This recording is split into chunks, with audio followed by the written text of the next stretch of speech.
Hola, hola, hola, ¿qué tal? ¿Cómo estamos el día de hoy? Pues hoy solamente para, ay, qué calor, compartir un tema muy pequeño, probablemente el tiempo lo apremia, se me complican ahorita otras cosas que tengo pendientes, entonces nos vamos a apurar. Déjenme pongo aquí mis pendientes porque si no se me olvida rápidamente. Ok, ya. Así es. Entonces justamente el día de hoy vamos a ver un tema muy cortito, dándole continuidad al anterior que habíamos visto de síndrome de intestino corto. Este me parece también muy importante porque es justamente pues ahora sí, unido al anterior, porque muchos de los pacientes en algún momento, cuando hay esta anastomosis, esta nueva, digamos, sí, recuperación de ese intestino, puede ser que al momento de unirlo no se cicatrice adecuadamente y haya una, pues ahora sí que una mala cicatrización y se forma una fístula, que quiere decir una comunicación anormal entre dos órganos o puede ser del tracto gastrointestinal hacia la piel, así como lo muestra en esa figura, como está ahí justamente en esa foto. Si se dan cuenta, a ver si la podemos hacer grande, así justo. Aquí, si se dan cuenta que hay una parte del intestino que está comunicado hacia la piel, pero incluso aquí en algunos casos hay una comunicación, o sea, aparte de esos residuos de esta, bueno, incluso nada más se ve como por arribita, ¿no? Hay veces cuando el paciente no se somete a alguna cirugía. Me tocó con un paciente con desnutrición que obviamente la misma desnutrición no favorecía esa cicatrización.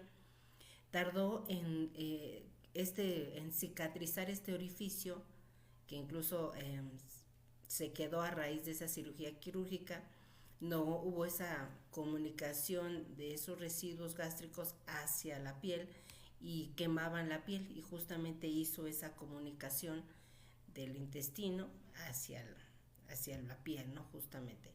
Y aquí se ve, aquí por ejemplo este orificio ya está muy pequeño, pero realmente hay unos pacientes que de pronto este orificio es muy grande y obviamente ahí en esa situación nos refiere la pérdida muy alta de proteínas que va a necesitar el paciente, además de energía, porque recuerden, prácticamente lo que vamos a reponer es la piel, es decir, que necesitamos una adecuada, que dice, me gusta usar en fístulas, Avintra. Ah, pero ¿qué es Avintra, Jesús?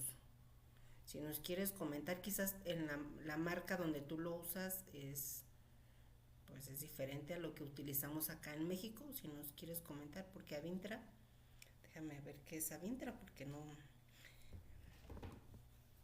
Ahora vamos a ver.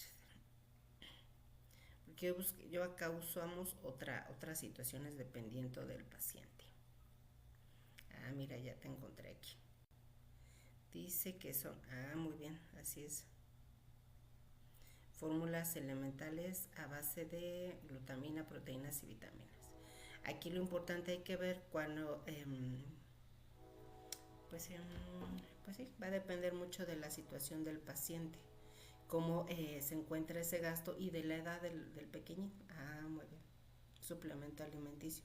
Sí, aquí el detalle, por ejemplo, cuando son niños grandes, el sabor tiene, sabor a naranja. Tú ya lo has probado, es rico. Si nos pones por ahí, hay que probar. Es importante, ese comentario te lo agradezco porque sí, yo creo que es importante que los conozcamos y si alguien ya lo ha probado, pues mejor, ¿no?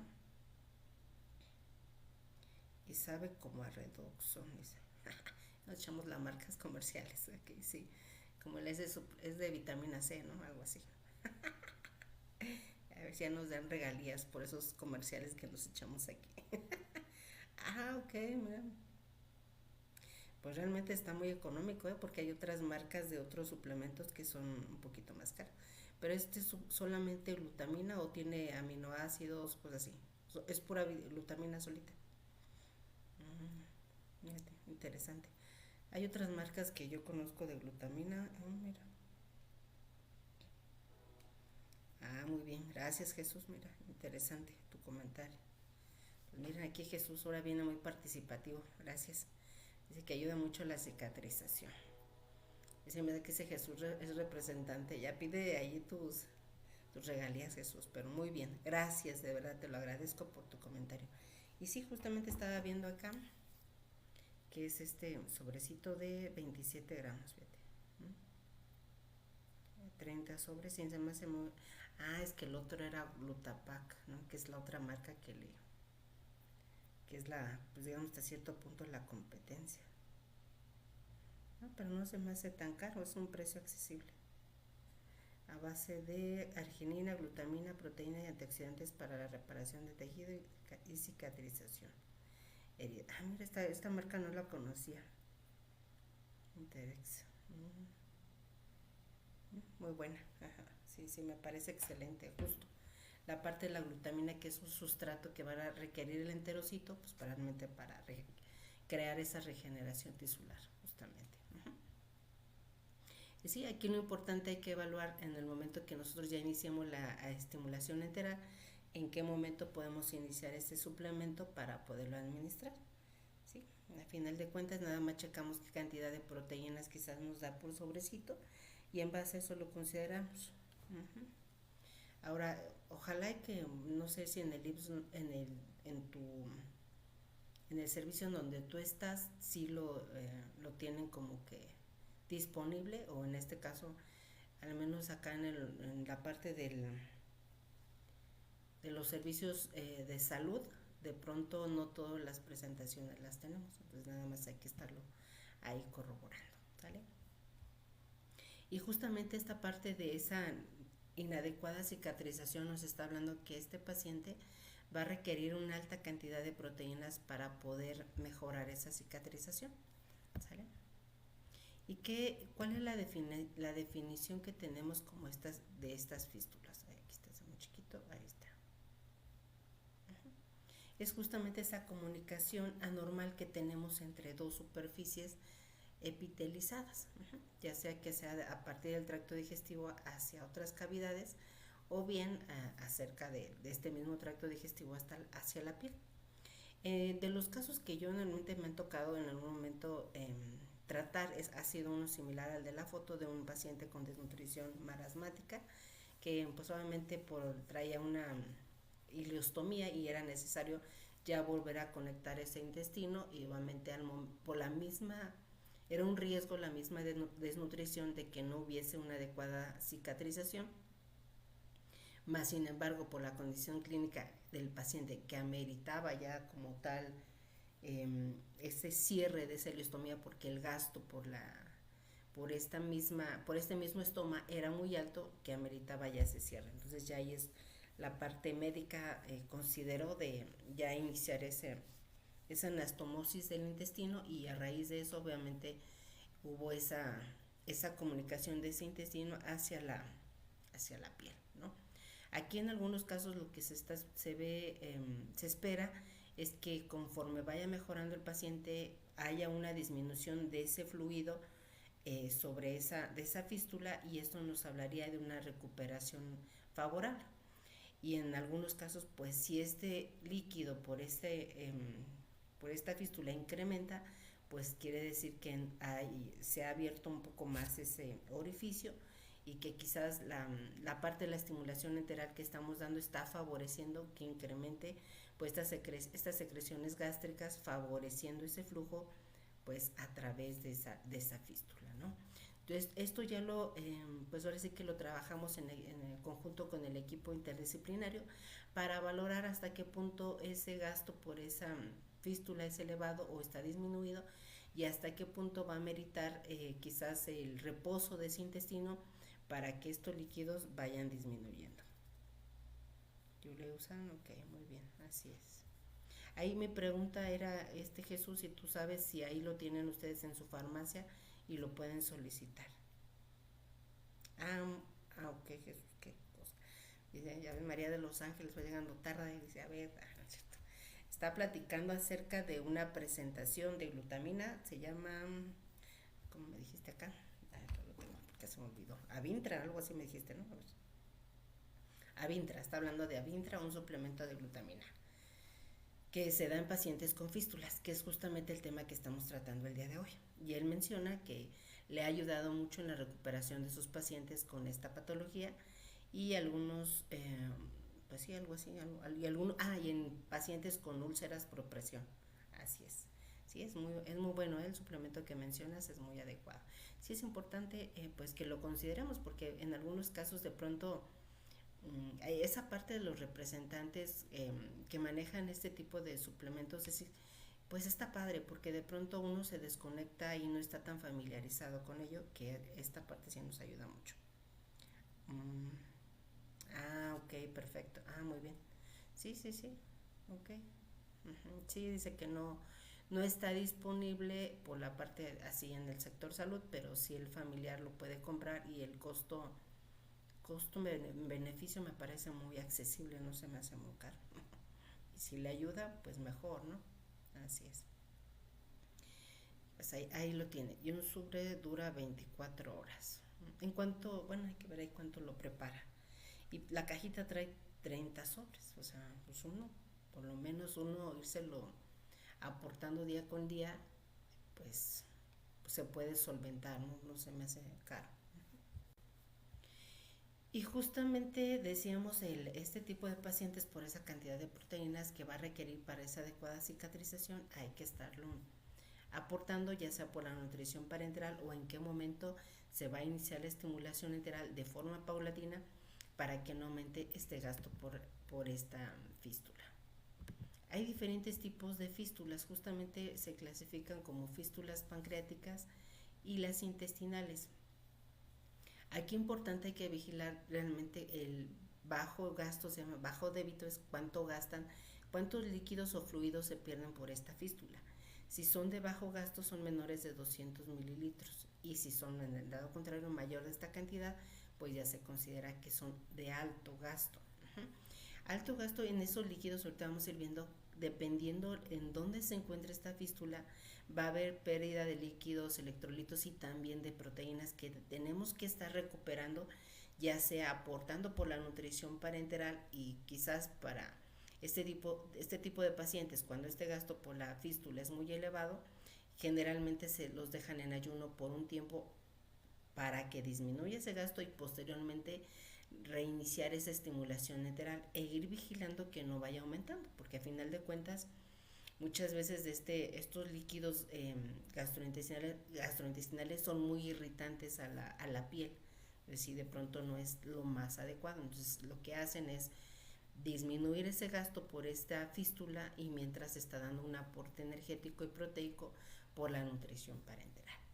Ya como habíamos visto en el intestino corto, es importante que platiquemos con el equipo médico cuál es la situación en este momento que está presentando el paciente, cómo es su evolución, cuál va a ser su tratamiento y su pronóstico, porque esto nos va a dar un panorama más general de cuál va a ser nuestra intervención, en qué situaciones vamos a tener que ir visualizando, pues evitar ese daño hepático ahora sí que por la administración prolongada de esa nutrición parenteral conforme vaya mejorando el paciente.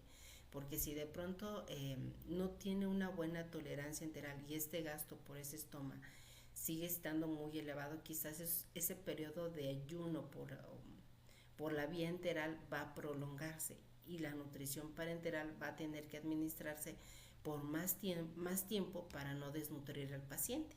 Eso es importante que lo platiques y lo escuches en esos pases de visita o preguntes al médico cuál es ese pronóstico que tiene el paciente, qué intervención se le va a realizar para que tú en base a ello tengas en cuenta que tienes que mantener ese estado nutricional favorable y en dado caso favorecer ese mantenimiento de estado de nutrición normal aportando la cantidad de nutrimentos que requiere ese paciente para mantenerse en condiciones adecuadas. Va más en ese sentido. Este tipo de pacientes, muchas de las causas ya mencionamos, una de ellas puede ser que ahora sí que favorezca estas fístulas, es justamente algunas resecciones intestinales. entre otras, como por ejemplo algunas bridas intestinales, quiere decir que las paredes del intestino se pegan, se ocluyen y esto pues favorece que pues haya una comunicación anormal entre esos órganos, ¿no? Estas otras que de pronto han salido unas fístulas, por ejemplo, en niños con de pronto nacen con una malformación anorrectal, el médico en algún momento al hacer esa corrección nuevamente de ese ano puede llegar a formarse una fístula y son niños que de pronto en lugar de estar evacuando, bueno, en el caso de alguna niña evacuando por el ano, llegan a evacuar pues probablemente por la vagina, por esa comunicación anómala de esos órganos, ¿sí? Qué interesante, dices tú, obviamente no es lo más favorable, ya es donde el médico considera pues nuevamente volver a entrar al quirófano para hacer esa corrección de esa comunicación, ¿sale? Entre otras, por ejemplo, pueden ser algunas cirugías, yo no necesariamente oncológicas, yo las generales, bueno, siempre y cuando sean pues a nivel intestinal y pues sí, también puede ser alguna resección de algún órgano que no haya una buena unión o una adecuada recuperación de esa cirugía, pues corremos el riesgo de que haya una dehiscencia de herida, que se abra nuevamente esa herida y ese líquido probablemente vaya a fluir hacia otra parte del organismo donde no debería de estar. También en aquellos pacientes con enfermedad inflamatoria intestinal pueden recurrir a este tipo de fístulas, ¿no? Este tipo de pacientes, me acuerdo una vez que me mostraron una foto y cómo el paciente con este tipo de enfermedad pareciera que la mucosa intestinal está como si tuviera muchas burbujas, como cuando vaciamos el refresco y se hacen esas burbujas, así justamente, pero esas burbujas están en toda la pared intestinal y dices, wow, qué asombroso. Bueno, no está tan bueno, tan padre, ¿verdad? Pero él también me sorprende, dije, ay, así se ve un intestino totalmente inflamado, y dices, wow, sí es. Y depende, a veces puede ser que toda esta parte del intestino esté totalmente invadido, que pues casi nada más en algunos casos dice el médico, pues ya mejor ni le muevo, porque realmente esta inflamación pues puede provocar pues alguna, pues hasta cierto punto alguna situación mucho más grave, que prefieren no moverlo y salir inmediatamente. Ya ellos van a considerar pues cuál es la mejor situación que amerita para pues intervenir al paciente, ¿no? Aquí lo que nosotros vamos a estar vigilando es a qué nivel se encuentra esa fístula y cuál es la posible pérdida de nutrimentos que vamos a tener a ese nivel, y también cuáles van a estar afectados en cuanto a la absorción, como ya veíamos en la parte del intestino corto. Sí, es importante que identifiquemos cuál es la situación de cada una de ellas. ¿Cuáles son algunas de este cuadro clínico que vamos a llegar a ver en este paciente? Tenemos este hilo paralítico, este intestino puede ser que esté paralizado, incluso en muchos de los casos, más que esté paralizado, también se le va a sugerir el reposo de ese intestino para no favorecer esa pérdida de líquidos por esa vía. Podemos llegar a ocasionar un choque séptico porque parte de esos líquidos que no deben de estar ahí, están ahí y pueden ocasionar pues esta afectación de este órgano, causando pues un cuadro inflamatorio e infeccioso, con picos febriles, leucocitosis y dolor abdominal, ¿sí? Generalmente para esos casos pues ya el médico ya se va observando toda esa sintomatología y ya meritará qué tipo de estudios diagnósticos va a realizar, y se amerita en ese momento pasarlo de manera urgente al quirófano para hacer la intervención adecuada. Ya eso no nos toca tanto a nosotros, nos toca nada más en el momento cuando ya sale de esa cirugía, cuál fue la resección que se hizo o en qué condiciones entró y en qué condiciones sale para nosotros darle ese seguimiento, ¿sí? Ahí sí, híjole, a veces cuando veo estas cosas no me agradan tanto, o sea, todo lo que son agujas y cirugías y eso no es algo que me guste ver. Pues yo nada más me enfoco en la parte de nutrición, ahí sí pregúntenme, ahí sí yo me intereso, me llama la atención, pero esta parte de agujas y cirugías y esas cosas no me gustan, me dan cosita. ¿Cuál es el tratamiento en este tipo de pacientes? Ya decíamos que muchos de ellos por esta comunicación anormal va a haber pérdida de líquidos y electrolitos. Parte de esos líquidos y electrolitos se va a encargar el médico de estar reponiendo por cierto tipo de soluciones a su criterio, cuál va a ser la mejor para estar reponiendo. Aquí es importante tomar en cuenta que no todos esos electrolitos los vamos a alcanzar a recuperar por la nutrición parenteral, porque de pronto llega a pasar con el equipo que dice, bueno, si tengo una hiponatremia necesito 7.000 equivalentes de sodio, por poner un ejemplo, ¿no? Pero hay veces no nos va a permitir esta nutrición parenteral poner esa cantidad tan excesiva de sodio, de potasio, de calcio y de magnesio, porque no nos lo permite esa estabilidad de la mezcla. Y ahí es importante pues nosotros hacer los ajustes adecuados en esta nutrición parenteral para mantener la estabilidad de la misma y que no sea pues ahora sí esa nutrición que vaya a perjudicar al paciente, ¿no?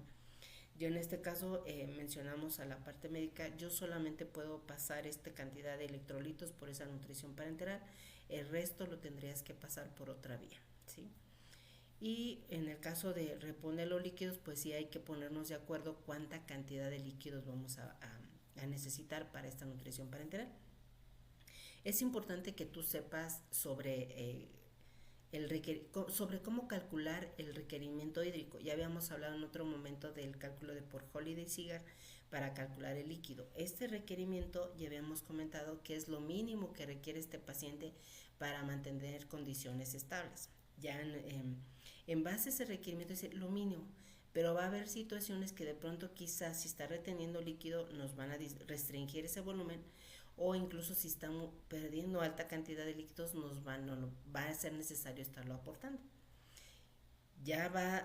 Es importante que vayamos considerando qué cantidad de líquidos vamos a administrar considerando ese mínimo de requerimiento y en conjunto con la parte médica cuál sería el volumen que de acuerdo a toda esa cantidad de medicamentos, de soluciones que está considerando en este momento, cuánto nos va a corresponder para administrar por la nutrición parenteral.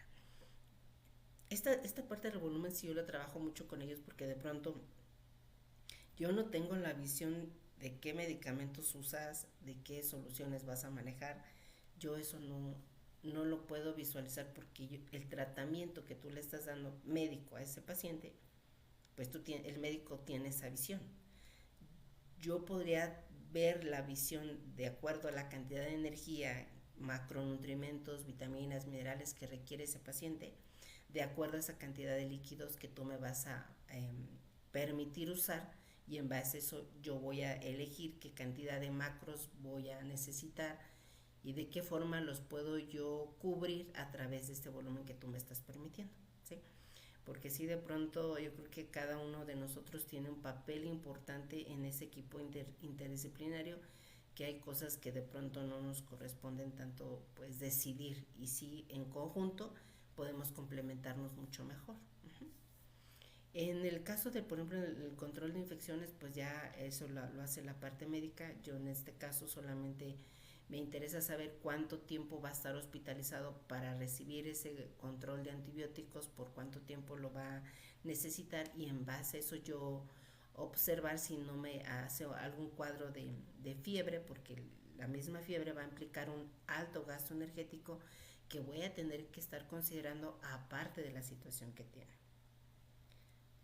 Me comenta María de los Ángeles, sí, en cuanto al volumen, sí, porque a veces el volumen no da, y por ejemplo en la enteral queda muy espesa sin no dar mucho volumen. Así es, ahí es donde tienes que ir trabajando con esos volúmenes y ver de qué forma puedes aportar una mayor cantidad de nutrimentos, y todo esto evidenciado en el expediente clínico, porque a final de cuentas si alguna situación no podemos llegar a recuperar al paciente, no es tanto por no dar calorías, sino de pronto el volumen está muy restringido y no podemos cubrir esa demanda energética que necesita el paciente.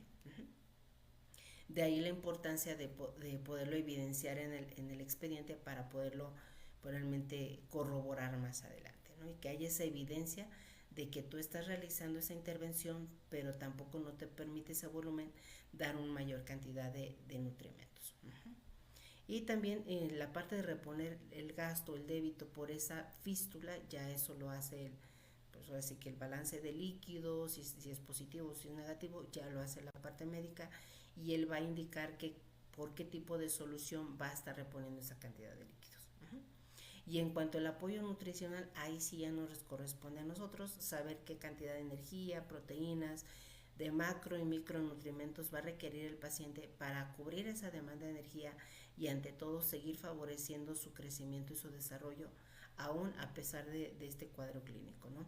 Esa es la magia de la nutrición, donde justamente tú a pesar de ese cuadro clínico que te están dando este paciente, aún tienes que favorecer esa mejoría ante esa enfermedad, pero en el caso de los niños aún así apoyarle para que siga creciendo de manera adecuada.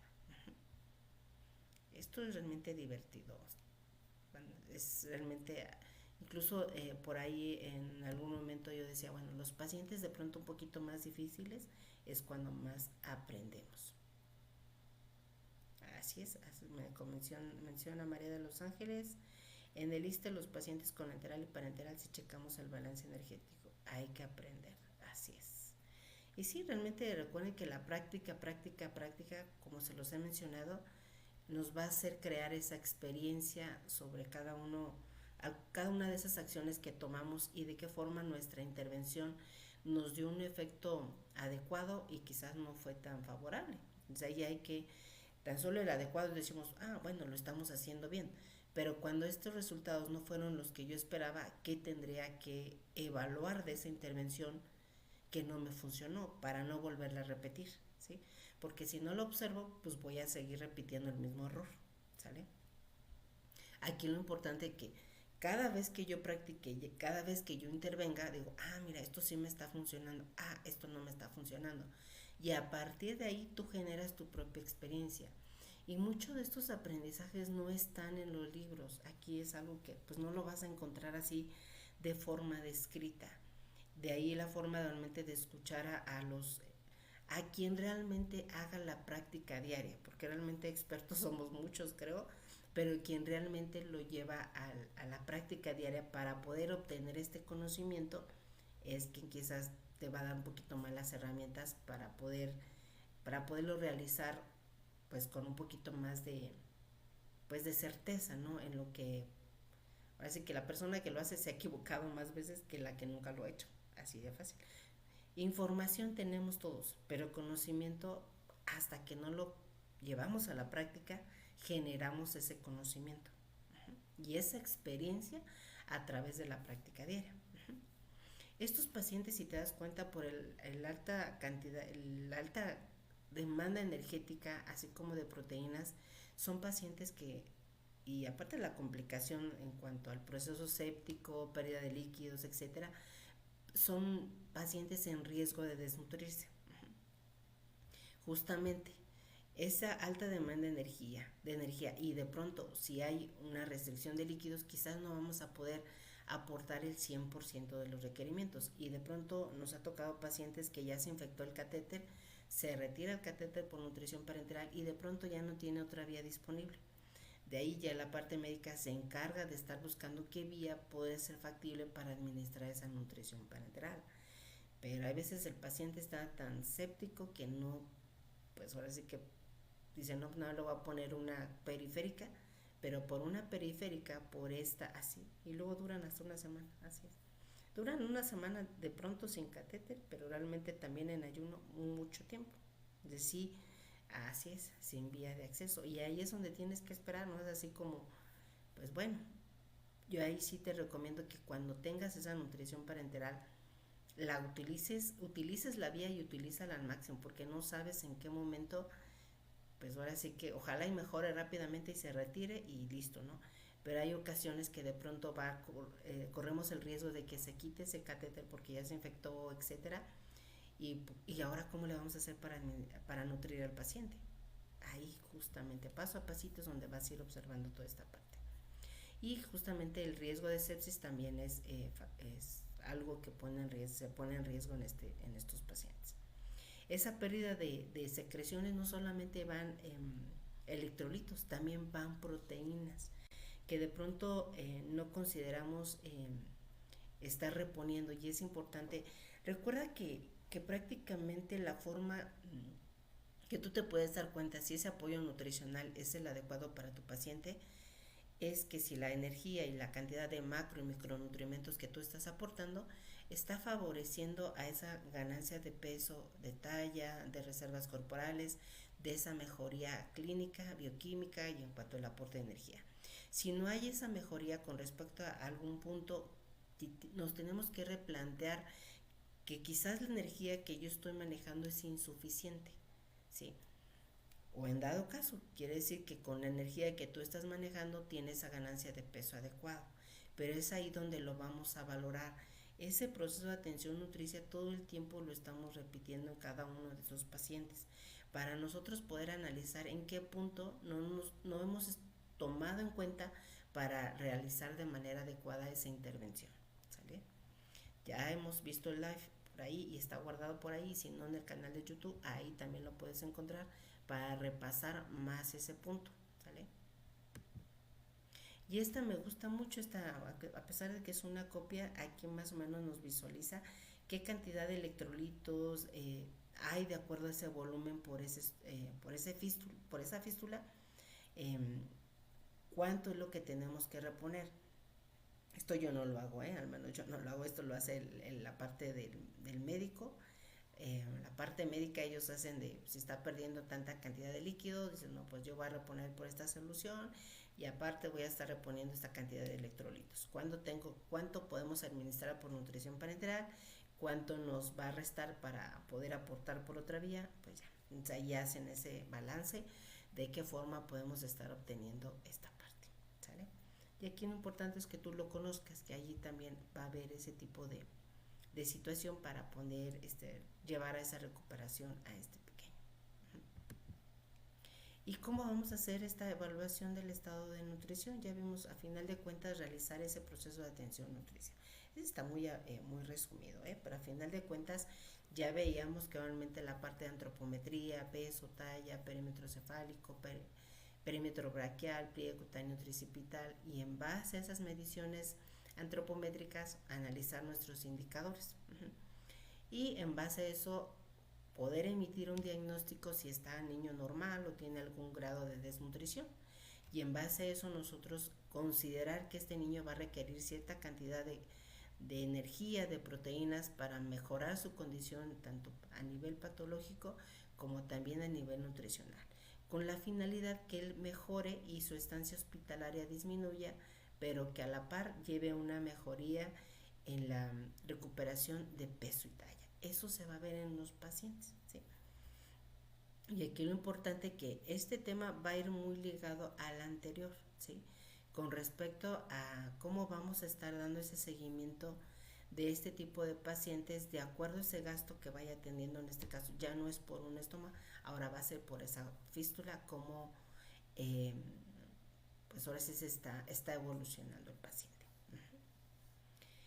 Y también tenemos ya en base a eso valorar la parte de los bioquímicos, cómo ha mejorado sus parámetros bioquímicos, clínicamente cómo está, ya está más activo, ya está más reactivo. Incluso un dato de mejoría nos va a hablar que este orificio ya va disminuyendo de tamaño y paso a paso se va a ir cerrando de forma espontánea. Lo ideal sería, pero si no ocurriese esta situación, pues va a meritar nuevamente un procedimiento quirúrgico para que haya esa nueva unión de esas dos pues, que órganos, digamos, hasta cierto punto se tengan que unir y evitar esa pérdida de esas secreciones gástricas. Y dentro de la parte de la evaluación dietética, ¿qué cantidad de energía tú estás administrando para justamente llevarlo a esa mejoría y tener los resultados que tú andas buscando? Eso es importante que lo estemos vigilando. Y muy bien. Este tema es realmente cortito, porque no tenemos tanto en esta parte.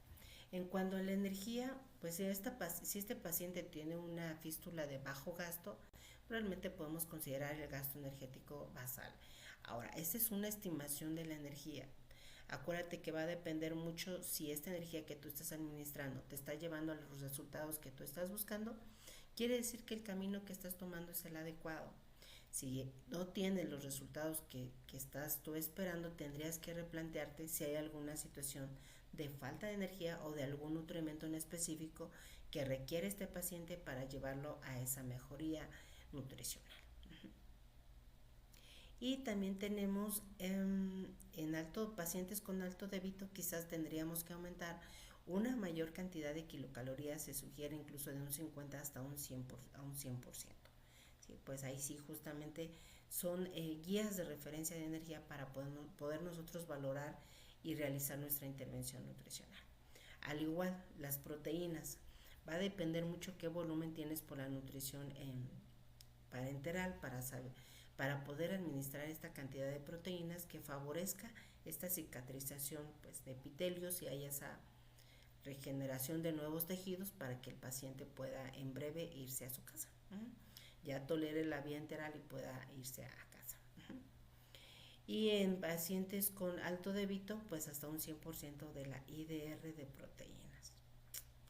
Fíjate, hay veces que, por ejemplo, cuando hagas ese pase de visita con la parte médica, yo a veces sí lo que hacía era asomarme, ¿no? Cuando de pronto hacían la limpieza, ahí sí me asomaba porque me interesaba ver cómo iba evolucionando la cicatrización. De pronto cuando hacían alguna limpieza de la herida o de pronto la descubrían por alguna situación, yo sí me acercaba para observar porque a mí me interesaba evaluar si había una mejoría en esa cicatrización. Si no lo había y si quizás se expandía más o no era favorable, decía yo, híjole, aquí me están faltando más proteínas o quizás estas proteínas que estoy manejando son insuficientes para llevarlo a esa mejoría nutricional. Por ejemplo, en el paciente quemado es evidente, generalmente cuando hay un proceso de cicatrización va cambiando mucho el tejido de la piel y ya te indica esta situación.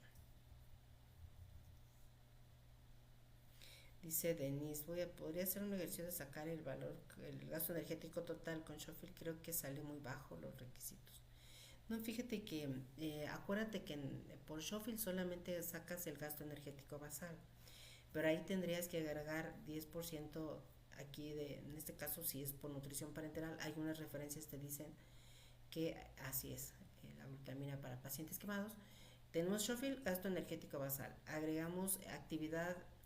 Va a depender mucho si hay o no actividad física en tu paciente, porque por ejemplo algunos de ellos quizás no están como tal inconscientes, algunos que están conscientes y de pronto quizás mueven algo de alguna parte de su cuerpo y algunos otros quizás están entubados, no sé, ahí va a depender mucho de esa situación.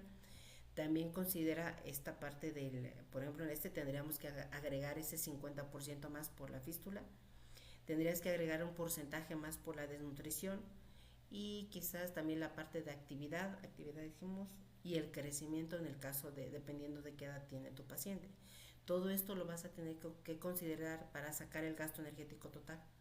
Y si de pronto si nada más te quedas con el basal te va a quedar muy bajito. Ahora, también de pronto va a depender de la condición clínica que tenga el paciente, porque quizás si este paciente recién ha salido de la cirugía y está en esa fase F, quizás sí podría de iniciar de forma paulatina con ese gasto energético basal, pero sí a final de cuentas estimar ese gasto energético total, porque si no lo estamos otorgando vamos a tener que el paciente se va a desnutrir.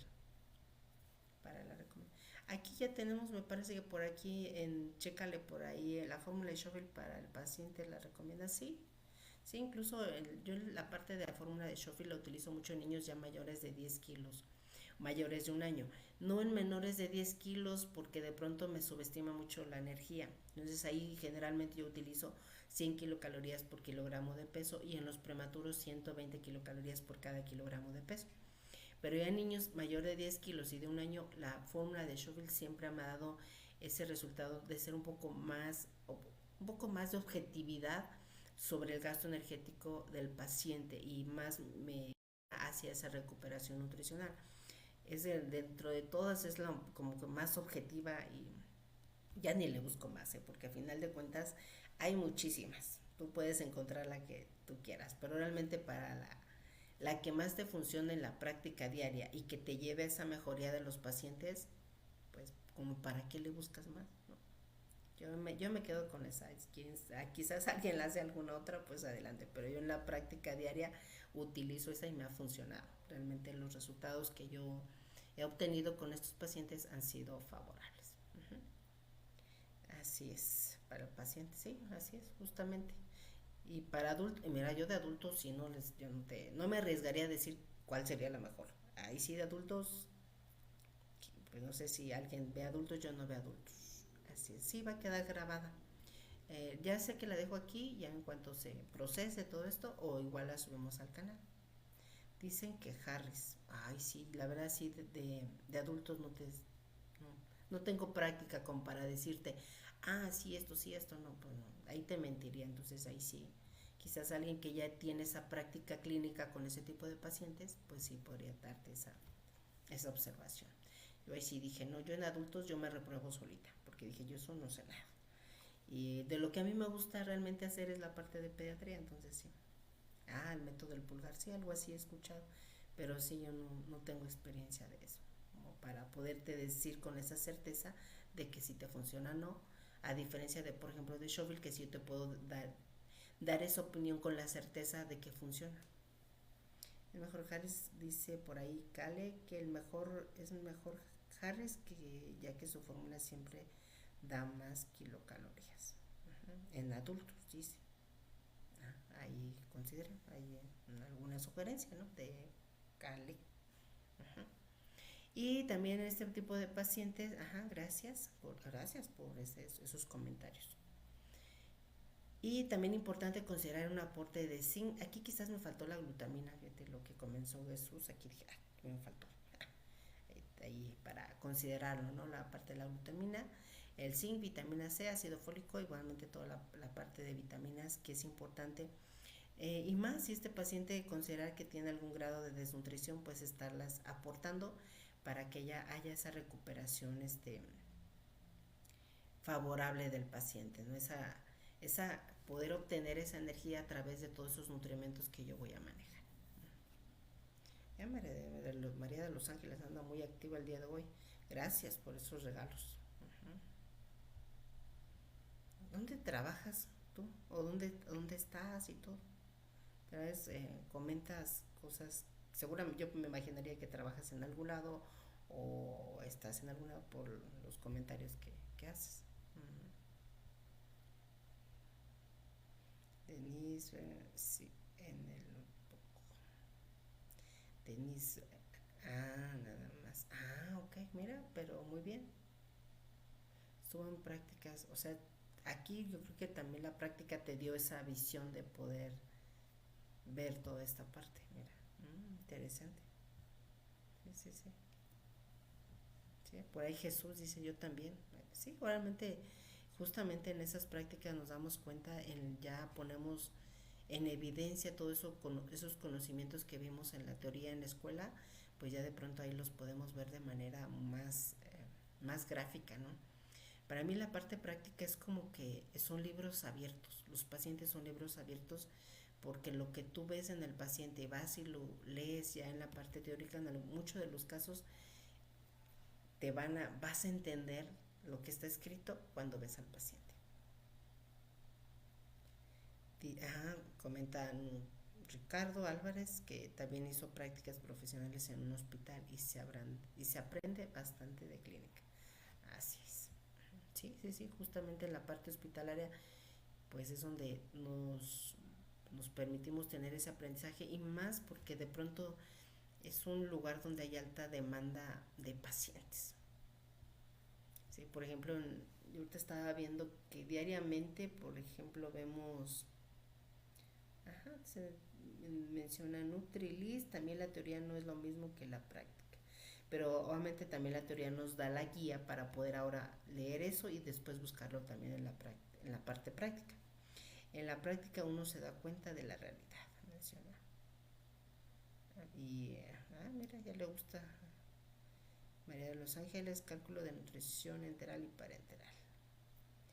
Y Ricardo, me tocó estar donde estuvo internado Vicente Fernández y me tocó el proceso, órale, qué intenso.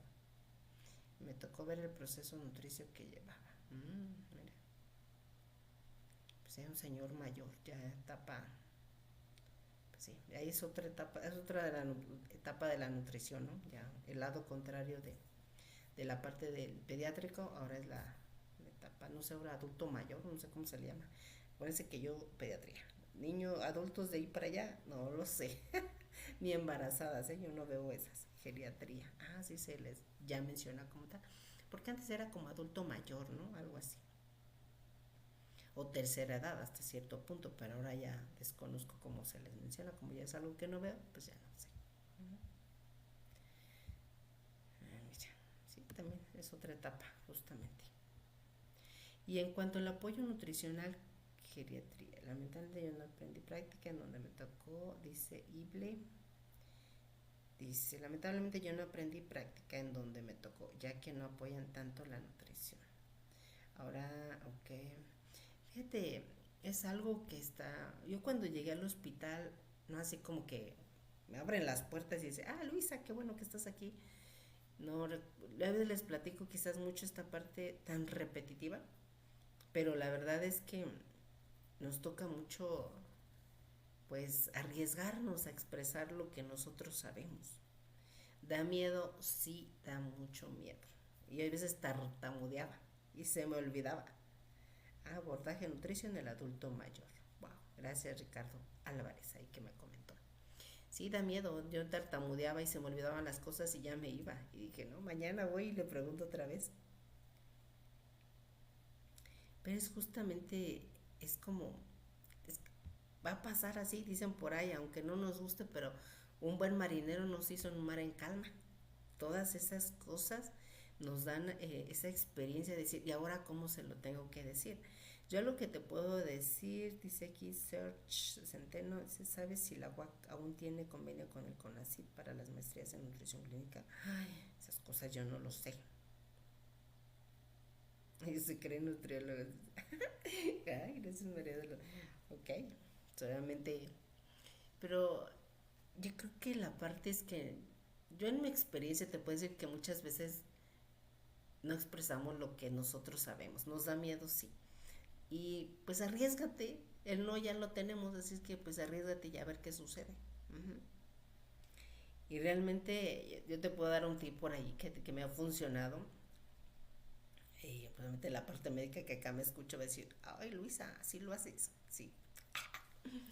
Realmente, por ejemplo, mi planteamiento es cuando yo sugiero algún plan de alimentación, eh, yo creo que si yo le digo directamente al médico qué es lo que quiero hacer, vamos a poner un ejemplo. Doctor, ¿a qué le damos? Le vamos a dar dieta blanda, por ejemplo. Y así como que de pronto yo le estoy mandando a él. Y yo creo que si yo me pusiese en su situación, no me gustaría que me dijeran así, ¿sale? Porque es decir, como que tú me estás mandando a mí qué hacer o no estás de acuerdo con lo que yo estoy haciendo. Ahí como que de pronto. Ahora, si tú haces ese mismo cuestionamiento, pero en forma de pregunta, es lo que yo hago en algunos casos, es ¿qué le parece, doctora, si le damos dieta blanda? O una dieta o un plan de alimentación, o un licuado, tal. Entonces, en ese momento, cuando tú ya cuestionas la situación que tú vas a realizar en forma de pregunta, a final de cuentas, le das la opción, al final de cuentas tú ya estás decidiendo, pero digamos, le haces ver que también es importante la decisión que él tome con respecto a la sugerencia que tú estés dando. Esto ya con la evaluación que tú ya realizaste, que digas, ok, esto que yo analicé, considero que necesitamos esto. Entonces, ¿qué le parece? Y ya, ahí ya también ya le permites a él que también participe de esta decisión que pues, ya tomaste, ¿no? Pero realmente necesitamos la aprobación de la parte médica, porque a final de cuentas son quien decide pues el apoyo, ¿no? O sea, Sí, pues entras tú como alguien que valora al paciente ¿cómo se dice? Como interconsultante en algunos casos, pero al final de cuentas también es pues llevar a cabo lo que tú sugieres para ese paciente. Y a mí me ha funcionado así y pues sí. Y sí, de momento yo te puedo decir que tartamudeaba, se me olvidaba y aún así ahí iba otra vez y recuerdo que esos primeros 3 meses a todo, a todo tratamiento que yo daba me decían que no, no, no, no, no, no. Pero yo dije Luisa, ¿qué hacemos? ¿Nos vamos de aquí porque no nos hacen caso o nos quedamos hasta que nos hagan caso? Y ha sido ese dar paso a paso y pues ahora tenemos ese pues ese criterio de decidir qué hacer con cada uno de los pacientes con respecto a la nutrición y al final de cuentas trabajar en conjunto. Dice Ricardo Álvarez, acá como era un hospital privado se basaban si tenía seguro de gastos y si no tenía era blanda. Ahí sí en la parte privada creo que hay otro juego que jugar, que sí son diferentes formas ahí de cómo pues ahora sí se genera esos convenios del médico con los pacientes. Ahí sí van a ser otras situaciones. Pero yo creo que ante todo es la comunicación y si te da miedo, aún así hacerlo con miedo. O sea, no sabes qué va a pasar hasta que no lo hagas. No hay forma. Yo te puedo decir, mira, es que si lo haces va a suceder esto y esto y esto. Pero no, puede ser que suceda, puede ser que no suceda. Pero es darte a ti ese aprendizaje, esa experiencia. Y quizás la primera vez te vas a poner súper nerviosa, lo que tú quieras, pero ya una segunda vez va a ser totalmente diferente. Tan solo aquí ven primero mis primeros lives que yo hacía por aquí y me ponía súper nerviosa. Dije, ay, aquí me equivoqué, aquí hice esto, y tardé mucho tiempo en hacer esto. Hasta que después dije, pues ya ahí voy, y a ver cómo sale. Y si te das cuenta, aún aquí me equivoco. Aún aquí de pronto se me olvidan cosas. O sea, ya depende cómo nosotros paso a pasito nos vamos conociendo y nos vamos aceptando así. O sea, pues esto es lo que hay. Y pues no para todos les va a gustar. A quien sí, a quien no. Pero pues quien no le guste, pues hay muchas cosas que ver. Y a quien le guste, pues aquí estamos, ¿no? Así es que yo creo que mucho es de darse ese voto de confianza a ustedes mismos y arriesgarse. Dicen por ahí el mayor riesgo es no arriesgarse y justamente al momento que tú lo realizas te vas a dar cuenta de ese potencial que hay dentro de ti, pero mientras no lo hagas no lo vas a conocer. Así es que descubre quién eres mientras realizas cada uno de esos pasos para poder seguir avanzando en este camino que tú quieras tomar, no sé cuál sea, el que tú consideres adecuado, ese es el mejor, ¿sí? Entonces teníamos ya porque hacían, mira, esto es, según yo un poquito y ya me voy a llevar una hora. Tenemos la parte de regalen corazoncitos, tapa la pantalla. Oh, mira, pues sí, regalen corazoncitos. Aquí María de los Ángeles está muy dadivosa el día de hoy, muchas gracias. Pero mira, acá ni corazones regalan. Ah, no es cierto. Ok, en cuanto a la alimentación enteral, tenemos varias opciones, alguna dieta polimérica semielemental, ajá, o incluso una fórmula elemental. Ya pues hay muchas fórmulas en el mercado, es importante que las conozcan. Cuando vayan los representantes pidan esa información porque también nos es útil para conocer las marcas. Recuerden que cuando nosotros sugerimos algún tipo de esta fórmula tenemos que dar la marca comercial previamente analizada de acuerdo a esas características para que digas, esta marca me es funcional para este tipo de pacientes. Así como ese momento comentó Jesús con esa marca que me pareció adecuada, dije, perfecto. Hay que analizarlo, qué características tiene y qué beneficios va a tener al paciente. Porque si al paciente lo mandas a la farmacia y que compre una fórmula elemental, no va a saber cuál. Le van a preguntar, ¿y de qué marca? Ahí es donde tenemos que saberlo. De acuerdo a esa tolerancia enteral, ya habíamos visto en la parte de nutrición enteral, indicar una infusión por continua, una que es más fisiológica, continua es por infusión en mililitros por hora, para mejorar esa absorción de nutrimentos y igualmente quizás hasta disminuir ese gasto por esa fístula. O bien, si ya hay una mejor tolerancia, cambiarlo en una infusión por bolos, que es más fisiológica y quizás también ya valorando que el próximo egreso del paciente, ¿sí? Pues de ahí valora, de acuerdo a esa tolerancia enteral, de qué forma poderlo administrar esta alimentación. Y en dado el caso de que el paciente ya tenga una dieta sólida, sí considerar pues realmente el tiempo en ayuno, el grado de desnutrición, una dieta baja en, más bien sin lácteos y baja en residuo, sin azúcares simples. Recuerda que los azúcares simples son más osmolares y jalan más, estos azúcares jalan más agua hacia la luz intestinal y también van a aumentar más ese gasto por esa fístula. Administrar una buena cantidad de proteínas, que ya vimos la importancia de este nutrimento, al igual de agregar triglicéridos de cadena media que nos van a ayudar para mejorar ese aporte energético, y quizás si muchos de estos pacientes están con desnutrición, vaya a ver situaciones de digamos, disminución en la síntesis de sales biliares, y por lo tanto este tipo de grasas nos va a ayudar para mejorar ese aporte, porque no vamos a necesitar esas sales biliares como para obtener esa energía rápidamente. Y finalmente, si es nutrición parenteral, pensar en un momento cuánto tiempo va a estar instalada esa nutrición parenteral para sugerir ciclar esa nutrición parenteral. Ya veo más adelante si en algún momento yo creo que por ahí esto en un videito les hago un ejemplo de cómo hacer una ciclada.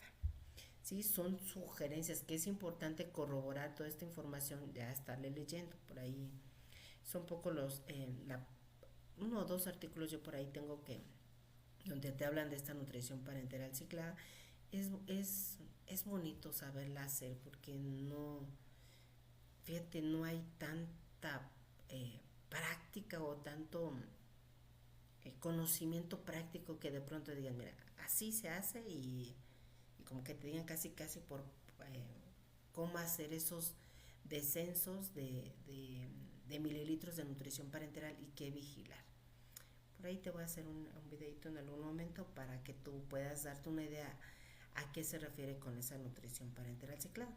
Quizás hay diferentes formas, yo te voy a compartir la que yo en un momento de pronto uso y me ha favorecido para este tipo de pacientes.